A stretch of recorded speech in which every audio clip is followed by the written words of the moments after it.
Hello, and thank you for attending today's webinar, 5 Reasons to Rethink Paper ECGs, presented by ERT. Before we begin, we wanted to cover a few housekeeping items. At the bottom of your audience console are multiple application widgets that you can use. If you have a question during the webcast or multiple questions, you can click on the Q&A widget at the bottom and submit your question. We will try to answer these during the webcast, but if a fuller answer is needed or if we run out of time, your question will be answered later via email. We do capture all questions. If you have any technical difficulty, please click on the Help widget. It is a question mark icon and covers common technical issues. An on-demand version of the webcast will be available approximately 1 day after the webcast and can be accessed using the same audience link that was sent to you earlier. Our speaker today is Dr. Robert Kleiman, Chief Medical Officer at ERT. And with that, I'll pass it to Dr. Kleiman. Thanks, Chris. Hi, folks, and thanks for joining us.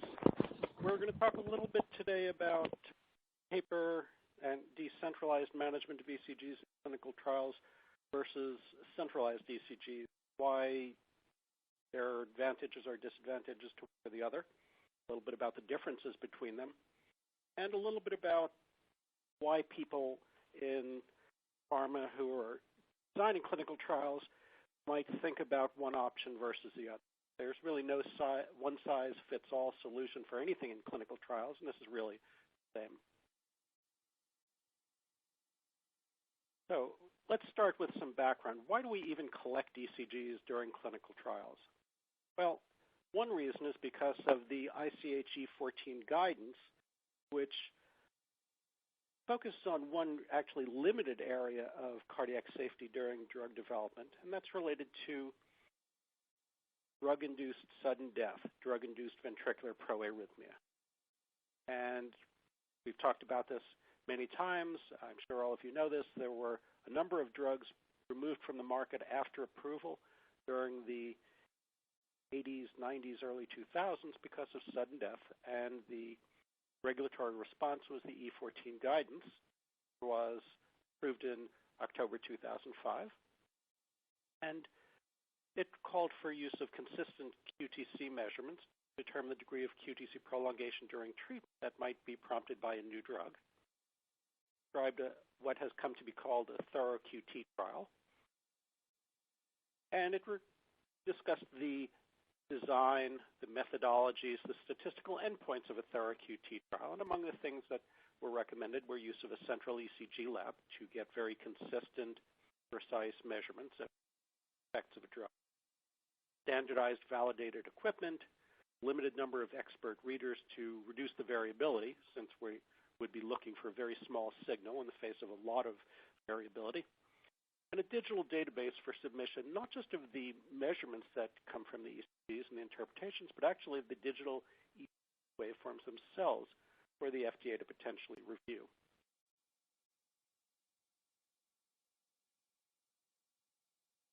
Now, this is a list of some of the drugs that have been withdrawn due to forçat de point, drug-induced sudden death. And it's interesting in that it is a widespread problem that affects many different drugs that are chemically quite dissimilar, span many different therapeutic classes. And that's led to a lot of concern in drug development about detecting QT changes by the drug that are a surrogate marker for risk of sudden death, and a lot of focus on measuring the QT, sometimes to the point that people forget that this is really just one small aspect of cardiac safety and drug development. Now, cardiac issues are a very large matter in drug development because cardiac side effects, many of them off-target, are probably the major reason for drug abandonment during development or withdrawal after approval. And I've listed QT prolongation at the top because that's the one that most commonly comes to people's minds when they think of what do I have to do to assess the cardiac safety of my new drug. But to be honest, that's really just the tip of the iceberg. And if you really look at why have drugs been removed from the market or abandoned during the last 10 years or so, it's mostly not just because of QT prolongation, if at all. Often it's related to other quite significant cardiovascular side effects. Myocardial infarction, valvular disease, QRS changes may be a sign of sodium channel block, and which are also predictive of proarrhythmia in certain patient populations. Predilection for producing other atrial or ventricular arrhythmias, drug-induced hypertension, and drug-induced heart failure. So QT is really only a part of this.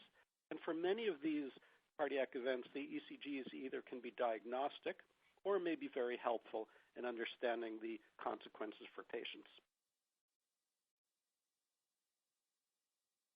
So in clinical trials, we use ECGs for two general categories of reasons. First big reason is we use ECGs to protect the safety of the individual patient enrolled in our trial, or even the safety of the individual subject in a healthy volunteer study.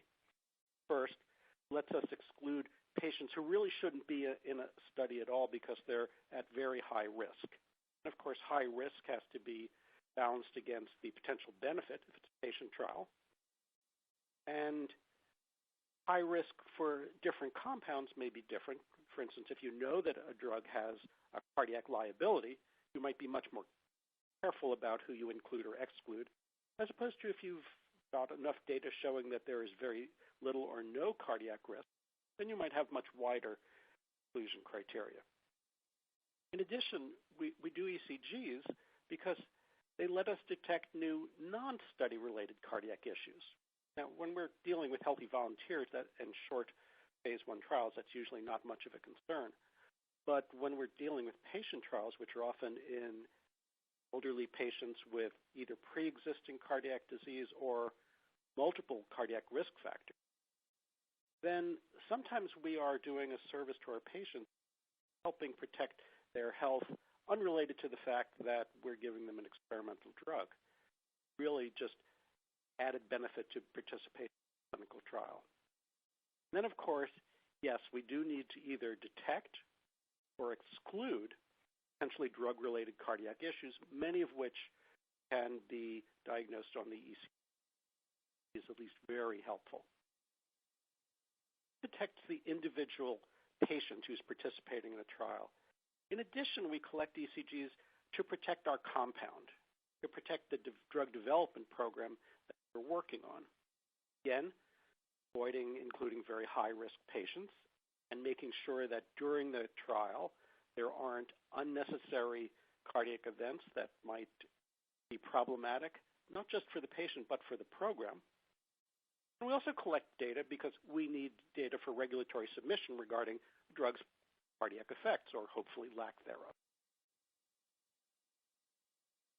So now I'm going to shift to talking a little bit about the difference between centralized ECG handling, which means collection of ECG at the site and then transmission to a centralized core lab for measurement, interpretation, and data handling, versus relying on the site to collect the ECGs, evaluate it however they might do so, and then somehow getting that data into your studied data. So first, I will tell you the truth about site ECG management is that, in general, for non-cardiac drugs, site investigators have little or no QT expertise and often little or no expertise, experience, and confidence with handling ECGs. That's just a reality. Cardiologists handle ECGs all the time. Some internists in some subspecialties see ECGs commonly, and other physicians, other investigators in the trials might not have seen an ECG since they were. And as a result, most of the time, sites will not be able to measure the ECG duration measurements themselves. They will just rely on whatever is printed out by the ECG machine. Now, sometimes they will send the ECG around the corner to a local cardiologist. I remember when I was in practice, periodically, while I would be standing at the desk handing something to my secretary, someone from the GI office next door would come by and say, "Bob, can you take a look at this ECG? It's for someone in a clinical trial." And given that I was an hour behind in seeing outpatients, I probably didn't spend as much time on the ECG as I should have. That's not an ideal way to handle data for a clinical trial. In addition, even a local cardiologist who is quite good is probably not a QT expert and can't adjudicate the machine measurements electronically. They have to rely on the old-fashioned way of looking at ECG, which is a local cardiologist handed an ECG, and the only way they can work on the measurements is actually by looking at the piece of paper and using a pair of metal calipers, what cardiologists have been doing for more than 100 years, and really doesn't represent the precision that we need for clinical trial data. So, in terms of the measurements, site ECG management means either you're getting the measurements that came off the ECG machine, which are problematic, as we'll talk about later, or you're getting caliper-based measurements or eyeball measurements, which is at best science of the 1960s, if not the 20s. So site-based ECG management generally means you're going to get automatic ECG-generated measurements from sites, which, because the sites don't all use the same devices, will be from many different manufacturers of ECG machines with completely different algorithms, different ways of measuring and calculating the parameters you're looking for. And that data that gets into your ECRFs is generally going to be just copied from the ECG. These are inaccurate, not always. Sometimes they're quite good, but that isn't something that you can just assume. And the interpretations that come off the ECG machines are often misleading and sometimes downright humorous because they're so far off. And those interpretations are going to vary from ECG machine to ECG machine and interpretation algorithm to interpretation algorithm, which means that your data is going to have a great deal of variability and a great deal of noise. Now, if what you want to do is have a noisy database so that nothing might stick out, would hide any potential signal of concern, then that might be a great idea. But I don't think any of us are really that cynical that we're trying to avoid real problems. So if you compare site versus centralized ECGs, site-based management means on-site handling of the data, lots of different devices, algorithms, different physicians looking at ECGs for the same subject or at different sites, varying and unpredictable costs. And in addition, you'll need more CRF reconciliation and data cleaning before you, the sponsor, gets a database. In contrast with Core Lab's centralized approach, the sites will collect ECGs all with the same type of device, same type of algorithm, and those ECGs then go into what you could think of as the Core Lab black box. Then data is delivered to the site for patient care and to the sponsor as a database. Now, if we open up that Core Lab black box, here's what's inside.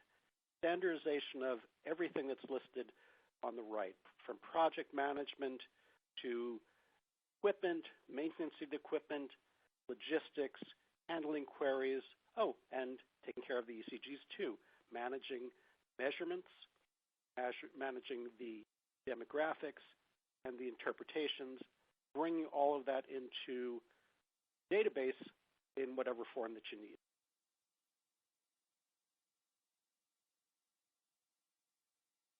Let's talk a little bit about some other issues for ECGs that we don't always talk about very much. I've shown here on a slide a paper-based ECG. This isn't obviously the ECG itself. This is an image. You're looking at this, I presume, on a computer monitor, and therefore, by definition, this is some sort of manipulated image. This is a static image taken from a PNG or a PDF of the scanned ECG, but it's very close to what comes right off the ECG machine printer. I picked a very nice, clean example. I am not trying to shifty and show you the worst paper ECG ever recorded. This is a very clean one, a very Normal ECG, very good recording, very clean tracing. And this is a centrally collected digital ECG. This is an ECG collected at a site. The digital file collected by the ECG machine was transmitted directly to the core lab, in this case, obviously ERT, unfiltered. And again, of course, I've shown you a good example. I didn't show you the worst digital file that I've ever seen. Doesn't look all that different than the preceding ECG at this resolution, other than that one important point, the digital file, I have 10 seconds of every lead. Contrast, note that for the collected by the site and looking at the paper, you have 2.5 seconds of each. Now, sometimes the ECG machine will print out with 1 or 2 or even 3 rhythm strips at the bottom, which are 10 seconds, but it's generally not of all the leads. Contrast, digital file, 10 seconds of unfiltered ECG for every one of the leads. When we magnify paper ECG and the digital ECG that I showed you in the preceding slides, things look a little bit different. This is the paper ECG at high magnification. Sorry if I'm stating the obvious. The thick black lines are 200 milliseconds apart. The smaller black lines, the small boxes, are 40 milliseconds apart. What you can see is that the width of the ink line generated by the ink or thermal heater or laser printer from the ECG machine is somewhere between 5 and 10 milliseconds wide. So at this magnification, you can appreciate that it's going to be impossible to get very precise measurements. Remember, we're looking for a mean QTC increase by a drug of 5 milliseconds, which is less than the width of the pen line on this view. That is going to make measurement precision low, no matter how clean your paper ECG is. This is not ideal. In contrast, roughly the same magnification of a digital waveform. We can measure this with precision of about 1 millisecond.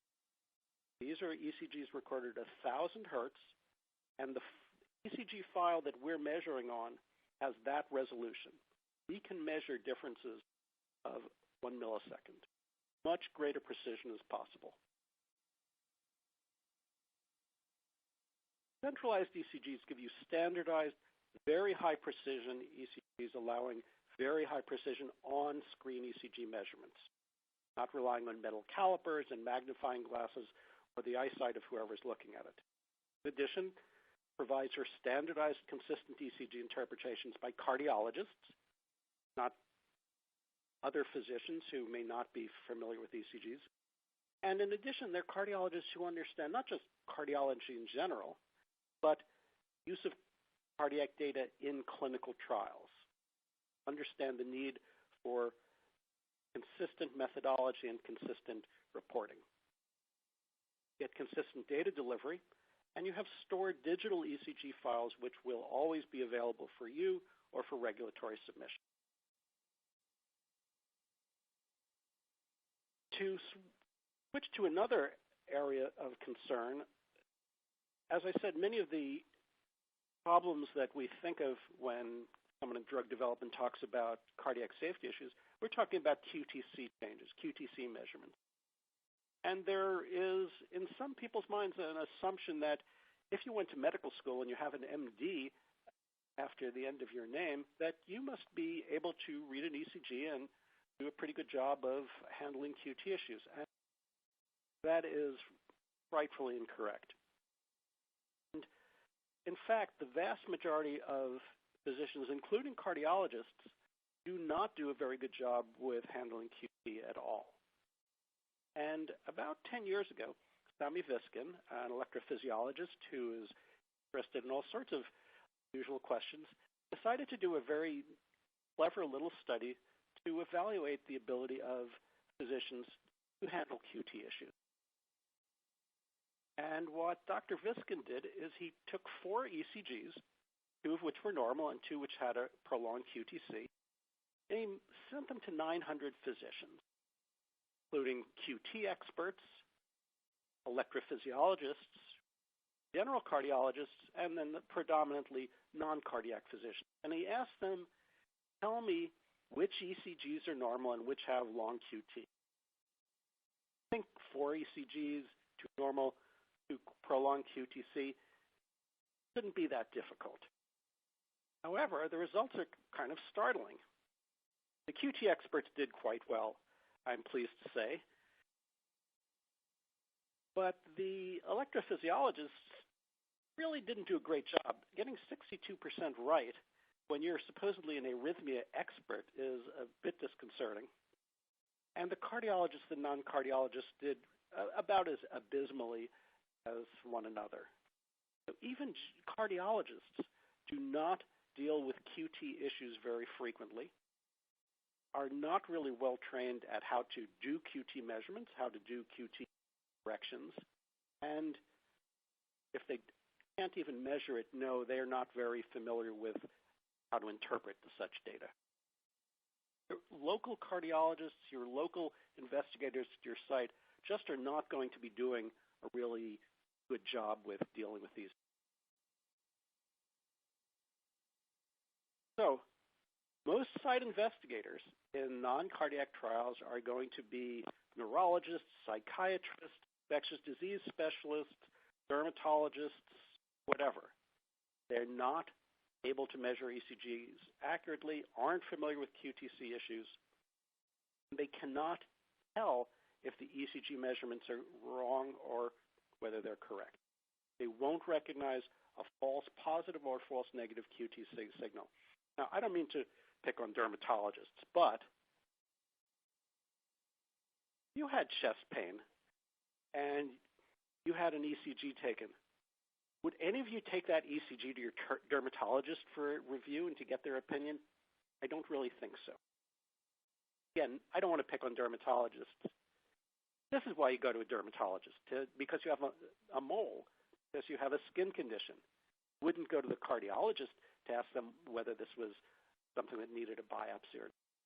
And again, asking our site investigators for the majority of our trials to be ECG experts is at best foolish, at best naive.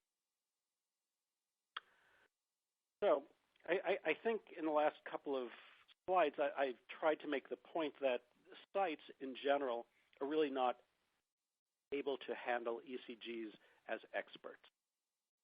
And as a result, as I've said, they largely rely on the ECG machine measurements, and the interpretations I won't even discuss because ECG machine interpretations are at best problematic, at worst actually hilarious. But there's a misperception that the ECG machine measurements are reliable, that if it's an ECG machine that's had 510K approval, that the algorithm must be reliable. And machines are good, and IBM Watson beat the world chess champion and won Jeopardy and does all these wonderful things. Aren't computers great? Well, no, they're not. I'll come to that in a second. And if you think that the site is going to correct whatever is on the ECG machine if it's wrong, you're probably not correct there. Now, most modern ECG machines do print out measurements. Most people are aware of that. And I've put that in the red box here. But again, I want to remind you, ECG machines make mistakes. In this case, the red lines indicate where the ECG machine algorithm said the beginning of the P wave, the beginning of the QRS, the end of the QRS, and the end of the T wave work. And it did pretty well with the first 3. But the last one, the marker that's supposed to show the end of the T wave, therefore the measurement of the QT interval, is actually closer to the peak of the T wave than to the end, to the true T wave offset.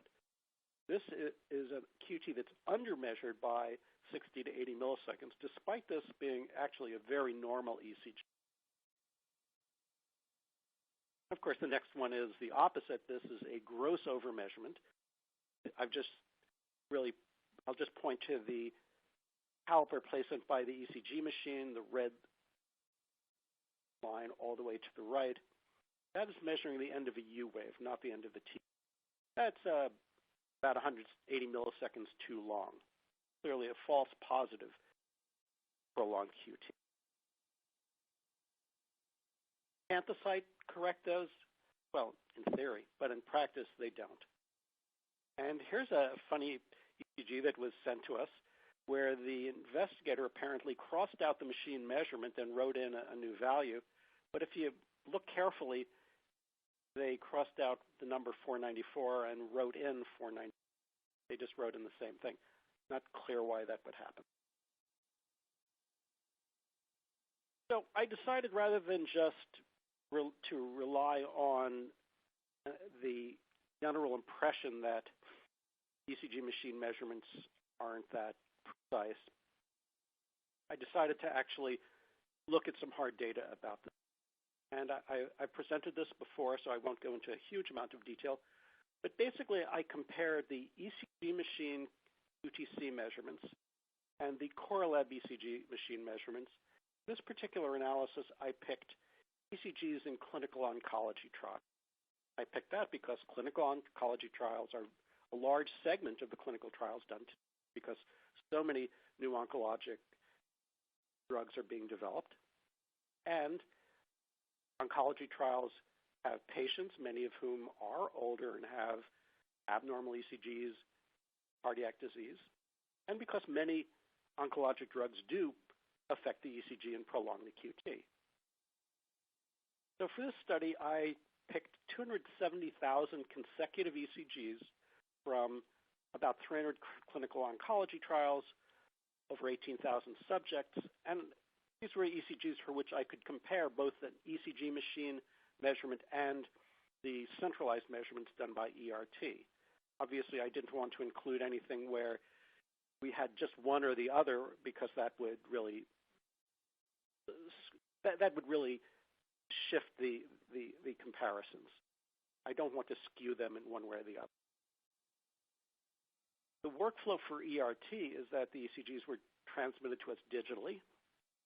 The measurements from the machine were also included in that transmission, and we put those into a file that we normally don't look at.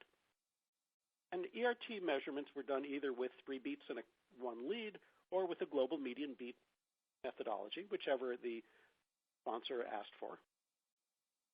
Our measurement methodology is a semi-automated measurement process where we do start with an algorithm-based placement of the calipers for the measurements, but then all of our ECGs are reviewed by a trained technician, an analyst, to confirm if those algorithm-based measurements are correct, and if they're not, to adjudicate them and correct them. Most of those ECGs end up being adjudicated, and if there are any outliers or quality issues, as well as a percentage of the completely clean-looking ECG, a second set of analysts do a quality control review. And then finally, all of the ECGs go to the cardiologist who reviews the measurements as well as performing the evaluation. Every single one of these sets of measurements was reviewed by at least 2 and often 3 different sets of human eyes, different people looking at them to confirm that they're correct. And I chose to look at QTCF, of course, because that's the better of the 2 common QT corrections. And the mean difference between the machine measurements and the measurements by ERT were not that far apart, about 1 to 2 milliseconds, which, if you think about it, given that we have 270,000 ECGs, you would expect that the mean difference would be small, just because of the nature of random variation. But standard deviations are pretty wide. Standard deviations are 10 to 20 milliseconds. When we look at the magnitude of QT discrepancies, a lot of ECGs have very large differences between the centralized and machine measurements. More than 1% of the ECGs had a more than 60 millisecond difference between what the machine reported and what we measured. About 2.5%, a 30 to 60 millisecond increase. Overall, about 40% of the ECGs had more than a 10 millisecond difference between the centralized. I decided to break that down and look at some particular threshold values. And I started by looking at the ECGs where the ECG machine reported that the QTCF was elevated, because we're mostly concerned about QT prolongation. And I picked the thresholds of 450, 470, and 500 milliseconds. 450 and 470 are very common thresholds for inclusion or exclusion in the trial. And 500 milliseconds is a common threshold for forcing a patient to withdraw from a trial or for withholding therapy. What I found was there were some very marked differences. There were a lot of ECGs that had machine measurements that were far higher than the centralized measurements, which I believe to be correct. When the ECG machine said the QTCF was above 450, 30% of the time, the centralized value was lower than that, with a mean difference of almost 10 milliseconds and a large standard deviation. When the ECG machine said the QTCF was greater than or equal to 470, 45% of the time, the actual correct measurement was below that threshold. And the difference was pretty large, 24 milliseconds. And if the ECG machine tells you that the QTCF is greater than 500, almost 80% of the time, more than 3/4 of the time, the QTCF was below 500. And it's not that it's a millisecond or two below. Difference between the ECG machine measurements, centralized measurements, when the ECG machine said the QTCF was above 500, was 80 milliseconds, a huge difference. So the implications of this are, first, psych-managed ECGs generally means, if you rely on that, you're going to make mistakes because of false positive high QTCF values, which will lead to unnecessary exclusions and unnecessary withholding of doses. And you will also, it turns out, get a fair number of false negatives. I haven't shown the data here. If anyone's interested, happy to discuss that. But when the ECG machine says, oh, your QTC is nice and low, that actually is not very reassuring. And it may turn out not only is your QTC not low, it may actually still be high. And some common experiences as a result are that false positive QTC values at screening lead to unnecessary patient exclusion and delayed recruitment, which is a problem for most of our clinical trials. In addition, if the baseline ECG is undermeasured, the on-treatment ECG is measured correctly by the you will get a false positive signal for QT prolongation. Not a good thing for your patient or for your program. And false positive QTC signals also will lead to unnecessary withholding of doses, which is not good for the data that you're generating to analyze the efficacy of your drug. And in addition, isn't really good for the patients. Now remember, this is for oncology trials that data is collected, and we know the patients in oncology trials generally have malignancies that are not responsive to conventional therapy. And withholding doses of the drug, unless the drug doesn't work, are really not in their best interest. Now, I've extended these data analyses to ECGs collected in other clinical trials, in healthy volunteers, in patients who are clinical trials of CNS drugs, and results are similar.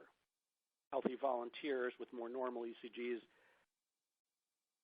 have better ECG machine measurements, but the general trend is the same. False positives and false negatives that have significant implications. Talked about the measurements. Let's talk a little bit about the interpretations. If the psych relies on the ECG machine interpretation, you will have a database that is completely devoid of value. More often what happens is the investigators don't put too much stock in the machine interpretations, and they just write MCS on the ECG and print out and sign it. And in other words, they're just saying everything's fine. That's not really ideal. That doesn't give you great data, and that really doesn't protect your patients, especially if the person looking at the ECG isn't really familiar and experienced with these. Now, if they show the ECGs to a local cardiologist or they bring them to the heart center at the hospital, my presumption is that they will have someone who is experienced enough to recognize if there is a significant issue. But their interpretation may vary from reader to reader. If you show the same ECG to 10 different cardiologists, you'll get about 12 different interpretations. So centrally read ECGs, in contrast, the recordings are read in the same manner, they use the same terminology, and you have a consistent standardized interpretation. In addition, core labs should be avoiding this hedging of diagnosis that we all see when we read ECG interpretations from clinical practice that have terms such as cannot exclude or rule out or consider. Consider is a word that should never be in a clinical trial database. Just not valuable. In addition, different cardiologists may use completely different terminology to describe exactly the same finding. So you will end up with a database, if you don't centralize, that is very, very noisy. It makes it very difficult to go through in any systematic fashion to identify or to exclude signals of ECG morphologic change. Here's an example from a program that I reviewed. There were actually more than 6 visits, but I've just picked out 6 visits that had interesting findings. The ECG reports were visit 1 normal, visit 2 poor ROA progression, visit 3 probable anteroseptal MI, visit 4 anteroseptal MI, visit 5 poor ROA progression, visit 6 possible anteroseptal MI. There were some other visits that had repeats of normal as well in there, septal MI or septal MI. And looking through that database, the best that you could probably do just from looking at the data, which is how most data is analyzed, would be to say, visit 1, the normal, subsequently there was reporting of an anteroseptal MI, this was a new MI. An algorithmic evaluation of the data, this would be a new MI. So I looked at all of these ECGs. They're all normal. Changes are all just related to the placement of the leads. And any cardiologist looking at these serial ECGs would probably say exactly the same thing. But you can't tell that from the data. And your data gets analyzed by your data team, sent to your statisticians, based on the data, not on someone going back and checking those ECGs, unless you have an adjudication process. And this is a place where centralization can reduce risk. And if all of the Evandia ECGs from all those trials that led to the horrible rosiglitazone meta-analysis that has led us to so much pain and suffering in the diabetes drug development world, if all of those had been centralized and adjudicated, I suspect that the problem would not have arisen. I'm going to start to wrap up, and I'm going to ask a question that I've asked many times. Why aren't all ECGs in clinical trials centralized? We centralize almost all of our other types of data, our lab work, we centralize a lot of our imaging studies, our echocardiograms, our ECGs, and it's to reduce variability and get more reliable, consistent data. Why don't we do that for ECGs? Well, as I've said, the advantages of centralized ECG, it gives you more consistent, much more precise measurements, more consistent, accurate ECG interpretations, and therefore a cleaner, more consistent database. It reduces unnecessary patient exclusions and can avoid unnecessary dose interruptions. And all of those things are good both for patients and for your program. It can avoid having to investigate the false positives and the false negatives. You don't get to investigate until there's an adverse event or an SAE. As well, when you use centralized ECG management, you get digital collection of ECG, which makes it very easy to data enter that into your EDC and your clinical trial files. You'll also have those ECGs forever, digital format. So if 10 years later, the FDA says to you, we want to go back and look at those ECGs from trial 1, 2, 3, 4, 6, to retrieve, which is not the case with paper. Digitally collected ECGs avoid double data entry, easy to get the data into your EDC, use it for real-time data analytics, for risk-based monitoring, and all those other things that Watson may eventually bring to us. As I said, your files will be available forever. We've had a client come to us and ask us for ECGs that were recorded almost 15 years ago for submission to the FDA, and we were able to get them retrieved into the right format and submitted to the FDA without any difficulty. And digital ECGs are future-proof. As I said, if you have them digitally, you have them stored forever, but you have them in case you ever need to do additional analyses. You have them for submission to the FDA, should that ever be necessary. And if new modalities for evaluating ECGs come along, quantitative T-wave morphology analysis of J-to-T peak and T-peak end, some of the newer ECG analyses that we're doing now, they'll still be feasible. Not the case for paper. So why aren't all ECGs centralized? And here's some of the arguments that I've heard along the way as to why site ECG management is good enough. Well, first is the sites can handle the measurement. Oops. These are supposed to be crossed out. No, sites can't handle the measurement. Another one is sites can interpret the ECGs pretty reasonably. No, I don't think that's really the case for certain types of clinical trials in certain therapeutic areas. Site ECGs have the best data quality? Not at all.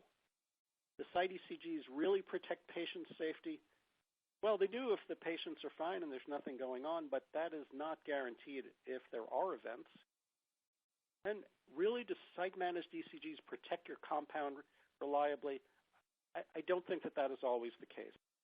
Again, if you have a drug and there are no problems, there are no problems. It really doesn't matter too much who measured your ECG, who measured your hemoglobin, who looked at your x-rays. Because if everything went fine, everything went fine. But you don't know that until the trial is conducted. And it's quite often that things don't always go smoothly, certainly not for every patient trial. I don't think you really are protecting your compound very well in a lot of cases if you don't really go to the trouble of getting the best data. So if those aren't really the cases, so what are the other reasons for not centralizing ECGs? And I think there are just two. I think these are really the reasons that are in people's minds for choosing not to centralize their ECGs. First is cost. It's often said that, we're not centralizing ECGs because the sites can take care of them well enough, and we don't want to spend the extra revenue, the extra expense of centralizing them. In other words, perception that centralizing your ECGs is much more expensive. And the other potential reason is that there's just a lot more work. It's easier to let the sites handle it than to have to centralize it and deal with another vendor, et cetera. Let's look at the cost. Do centralized ECGs really cost more? And I think the answer, to be honest, is not entirely clear because it's going to depend on the pricing model in your clinical trial. How much is paid to the CRO? If there is one, how much is paid to the investigators at the sites for managing this, and how much you pay a core lab in contrast. But we do have some data.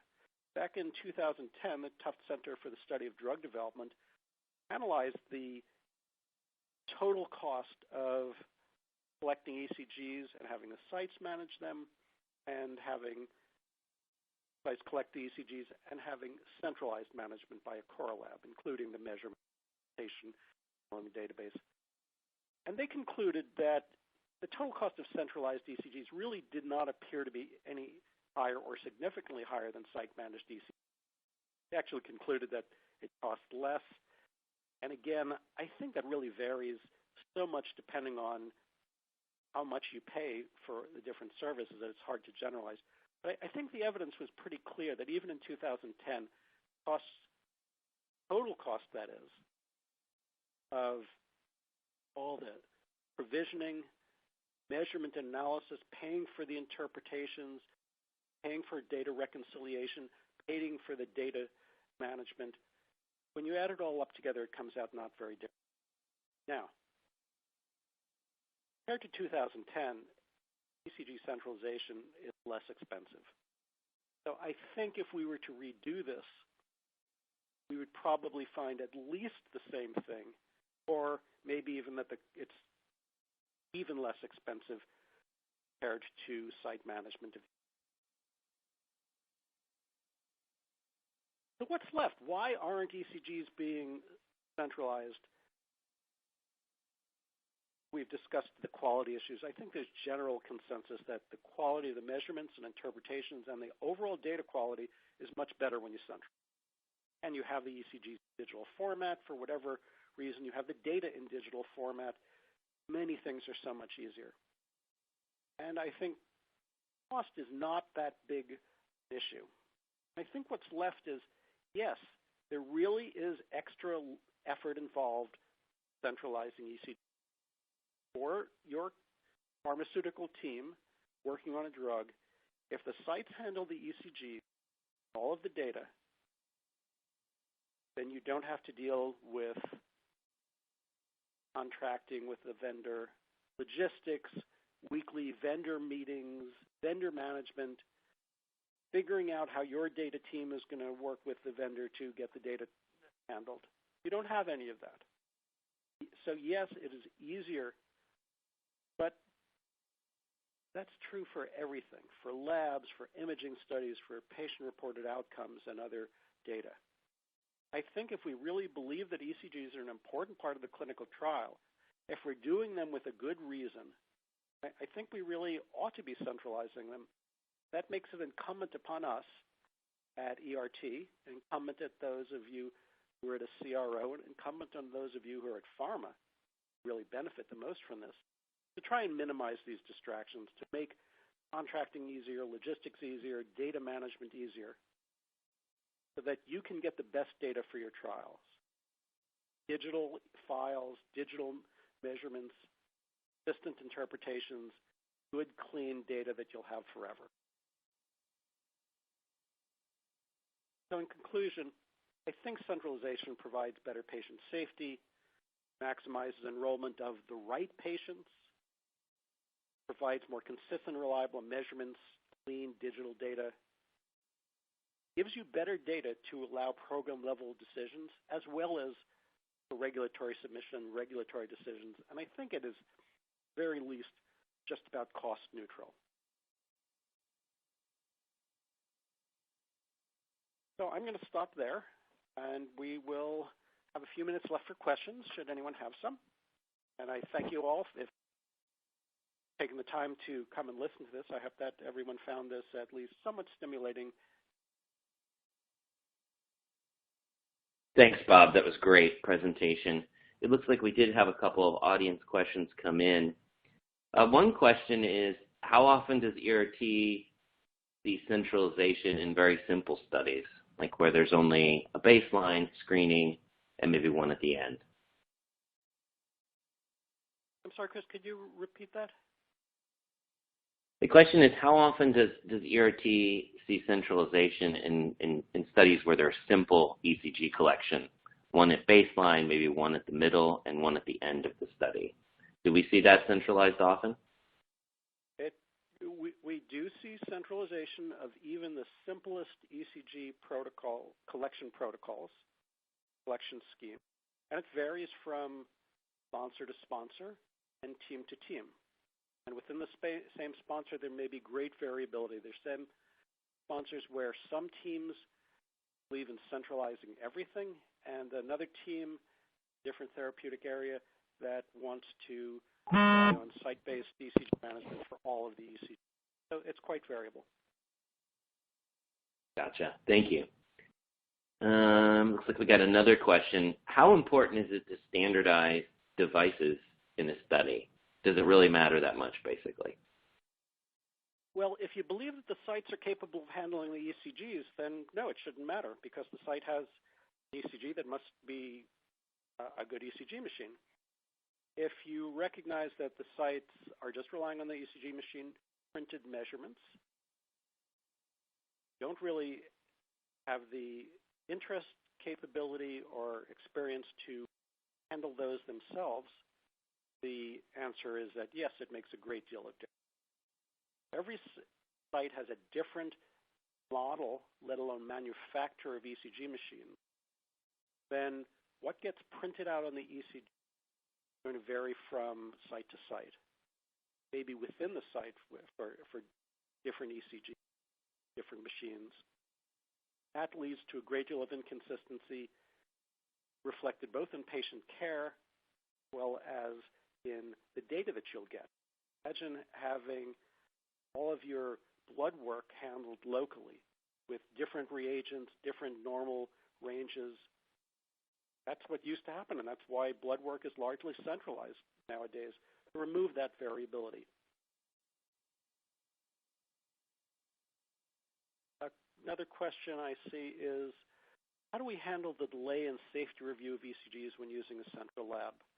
And that's an interesting question. As we all know, in clinical trials, the safety is the responsibility of the investigator. The site has to take care of the safety issues, because those of us at a core lab or those of us at the sponsor level or the CRO really aren't there with the patient to do all of the things that are important. Take a history, examine the patient, look at all the data before making a decision. We can review an ECG pretty quickly and get the report to the site very quickly. If they have a particular question, we can get a stat reading back to the site very fast. But ultimately, the safety is going to remain with the site, who has to recognize something isn't right, if something's going on, if they need to be paying more attention, because we otherwise cannot report the centralized readings back to the site instantly. We can let them look at the ECG interpretations and measurements from the machine, which may be good enough to guide their immediate point of care decisions.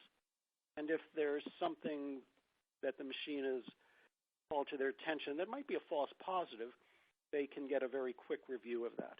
I think that that's about the best that can be done with the current level of technology. Another question, what is the ECG's value to the FDA, and how does the FDA look at centralized versus site-managed ECG data? Well, the FDA, of course, makes suggestions and tries to be sensitive to what sponsors request and to the cost and effort involved in different assessments. At the highest level, when the FDA is interested in precise ECG measurements and ECG evaluations for instance, looking at QT effects of drugs, then they will not look at results from paper data or results that are site-generated. They want digital files that they can review themselves for the ECGs, and they want highest precision ECG measurements, generally coming from a core lab. In contrast, at the other end of the extreme, there may be drugs for which the cardiac safety of a compound is really pretty well established, and these are being collected just for inclusion-exclusion criteria and looking for new safety issues unrelated to the drug, but just in the patients themselves due to progression of underlying disease. And for that, the FDA doesn't really try to push one way or the other. They'll obviously won't say anything if you decide to centralize, but they may not say something if you decide not to.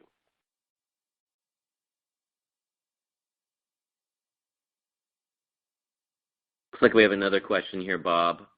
Will the FDA review a previously collected digital ECG data set without also requiring corresponding ECG waveforms to be submitted to the FDA warehouse?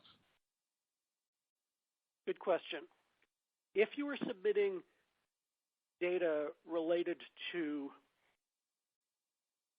the formal assessment of the effect of your drug on ECG measurements, primary is QTC, but we also have to look at heart rate and PR and QRS duration.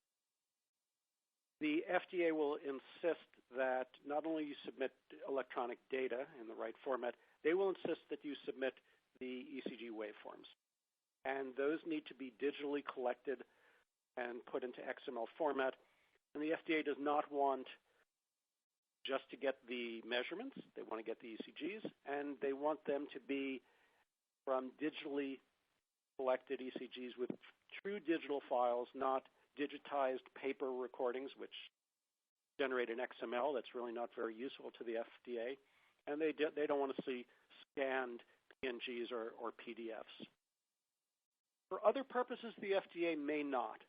For instance, if you're doing a Holter arrhythmia study, you've got 24 or 48-hour Holters, and you're looking for arrhythmia events, atrial fibrillation or heart block or ventricular tachycardia, no, the FDA generally won't require that you submit all of that electronic data. It's massive. The amount of data would overwhelm you and the FDA.